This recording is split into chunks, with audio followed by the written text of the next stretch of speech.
When it launched in 2003, Steam was nothing more than an anti-piracy launcher for Valve's games. It was famously required for anyone looking to play their 2004 industry-changing behemoth, Half-Life 2. With multiple annual sales offering huge discounts, the spearheading of a digital refund policy, and the implementation of its social features, Steam slowly evolved into the go-to standard storefront for digital distribution in the PC games market.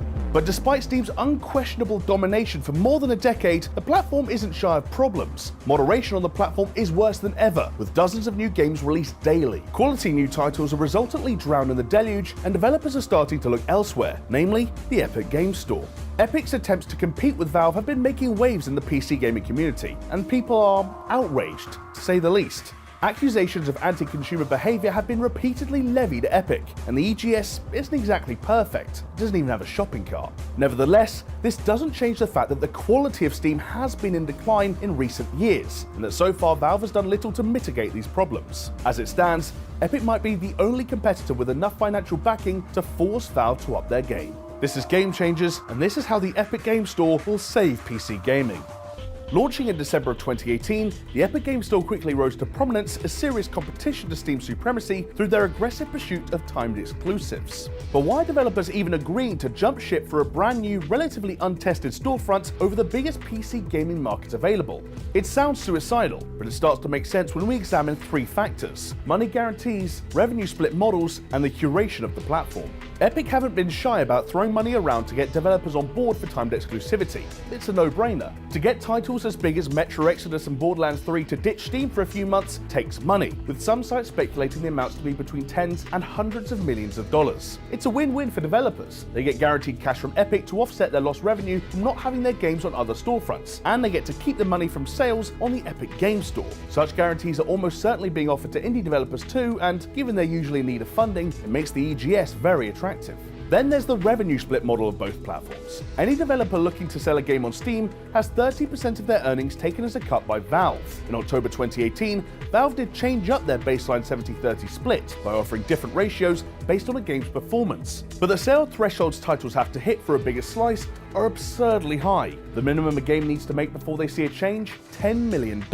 Even then, developers only claw back an additional 5% of their cut. Comparatively, the Epic Store only takes 12% from revenue, with no hoops to jump through. For developers, it's an easy choice, especially if we believe Mike Rose, the founder of indie publisher No More Robots, who claimed that the average Steam release makes roughly $30,000 in its first year. The leap to the Epic Games Store also affords developers greater visibility and promotion. As of 2019, Steam has over 30,000 games available for purchase. Any smaller developer with a limited marketing budget has an insurmountable task simply trying to get seen, and this is a problem that's been growing exponentially for years. 4,000 games were added in 2016 alone, over a third of the entire library in a single year. This number increased to over 7,600 games released in 2017 and increased again to 9,050 games in 2018. For comparison, the Epic Store sat at a mere 103 games total by July 2019. Granted, Epic Store has only been around for 9 months compared to Steam's 16 years, but for now, the floodgates remain firmly closed on Epic's end. It's also just as important to smaller dev teams that these games aren't listed alongside the more questionable new releases that frequently appear on Steam. Nobody wants to have their passion project listed for sale alongside games that promote hate speech, violence towards minority groups, asset flips, and outright scams. Currently, this isn't an issue on the Epic Store. As a brand new platform, there are far fewer games to compete against, and the games releasing on there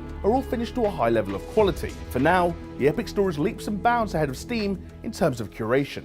So how did it come to pass that a storefront synonymous with PC gaming ended up suddenly losing out on big titles to a brand new competitor? The financial side certainly had a lot to do with it, but that's not the whole picture. Valve have a history of implementing underbaked ideas into their store without follow-through or investment to ensure their success. For instance, the Steam Greenlight initiative to assist amateur developers in uploading their games sounded promising and seemed like a great gesture from Valve to make game publishing more accessible. Yet Greenlight became notorious for opening Steam's floodgates and enabling a huge influx of low-quality games. Some of these were simply awful, like the infamously terrible Day One Gary's incident or Digital Homicide's The Slaughtering Grounds. It's obviously not a good look for Valve to be associated in any way with these titles, and you'd expect any future replacement to Greenlight to have far stricter moderation. So why on earth did Greenlight's replacement, Steam Direct, see more than double the amount of games released per week? In August of 2017, 2 months after the launch of Steam Direct, Bulkhead Interactive producer Joe Brammer stated in an interview that you pretty much need a publisher or you need to have an amazing game if you want a chance of being seen on Steam.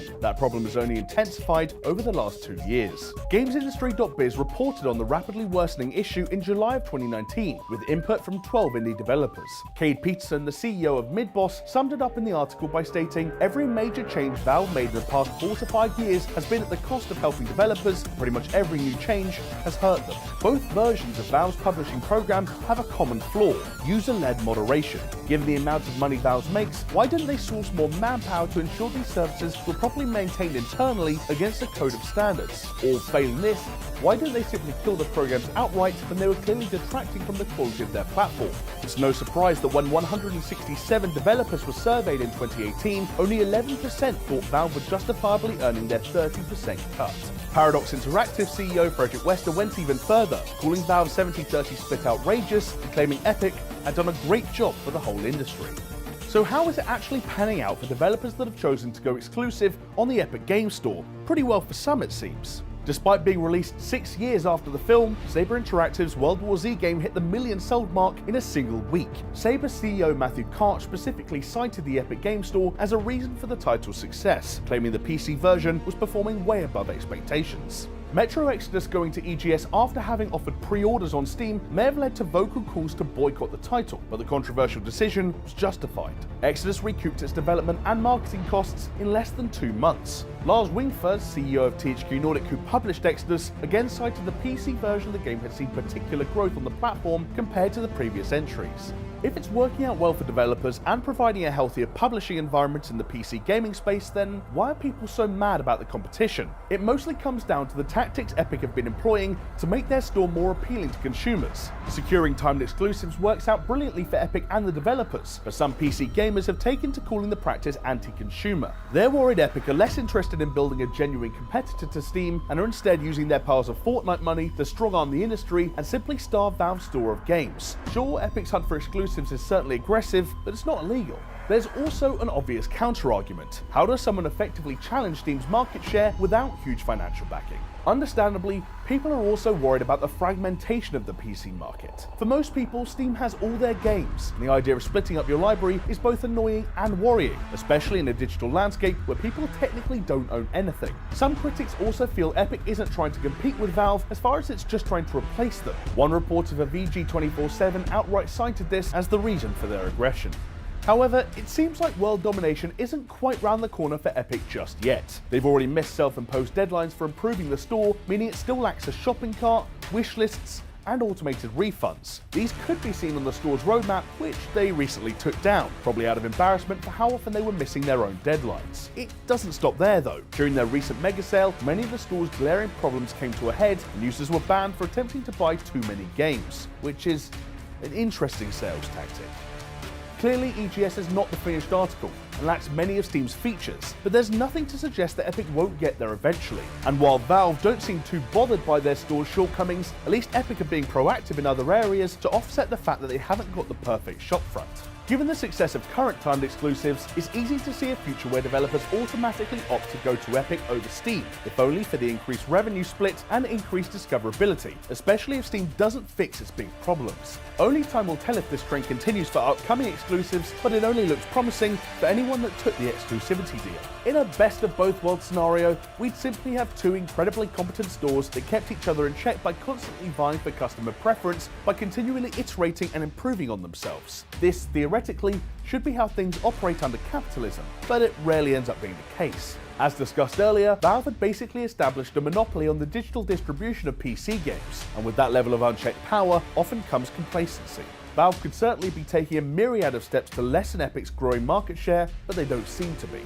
Ultimately, Valve are still clearly dominating. As of April of 2019, Steam now has 1 billion user accounts, with 90 million of those as active users. But if they don't seriously start acting on their encroaching competition, there's a chance they may not be for much longer. It took Epic a mere 4 months to attract 85 million users. The gap between their store and Valve's is closing fast. If Valve did want to stem the growth of EGS, there are plenty of options open to them. To put it as simply as possible, Valve need to actually start being proactive in their fight, because they can't remain as complacent as they have up to now. So what steps can they take?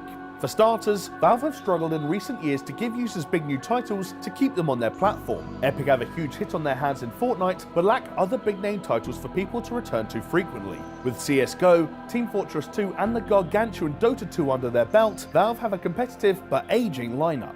All the while, they're still sitting on dormant IP that people would gladly throw money at them for. If a new Left 4 Dead, Portal, or dare we even say Half-Life title was on the horizon, Valve would certainly draw in an even larger audience and make money hand over fist in the process. There also needs to be a shift in internal policy for the management of Steam and how it deals with developers. Given they're currently the top dogs, Steam doesn't need to match Epic's 88-12 split, but any shift closer to it from their current policy could only be a good thing for them. Steam also needs to be more willing to curate the platform to provide a better experience for both end users and developers. Valve have recently started making moves towards this end, launching their Steam Labs service in July of 2019 with the aim to improve the discoverability of games. But Labs doesn't fix the elephant in the room that is Steam Direct. If the Direct program isn't working and is only serving to flood your service with terrible products, it might be time to kill it outright. In addition, a new Steam UI finally launched on September 17th of 2019.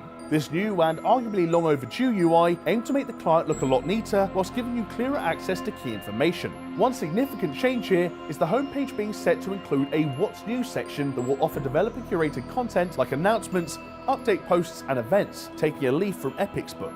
These changes immediately position Steam more favourably against Epic's rapid growth and provide a better experience for gamers regardless of which platform they choose to side with. We also assume Valve are already planning their next steps to this end as well. Ideally, Valve being coerced into improving Steam should also result in developers being paid more fairly. If the competition is fierce enough, maybe us gamers even end up with cheaper games too. Epic have thrown down the gauntlet, now force Valve to answer one way or another. After all, isn't that what competition should be all about?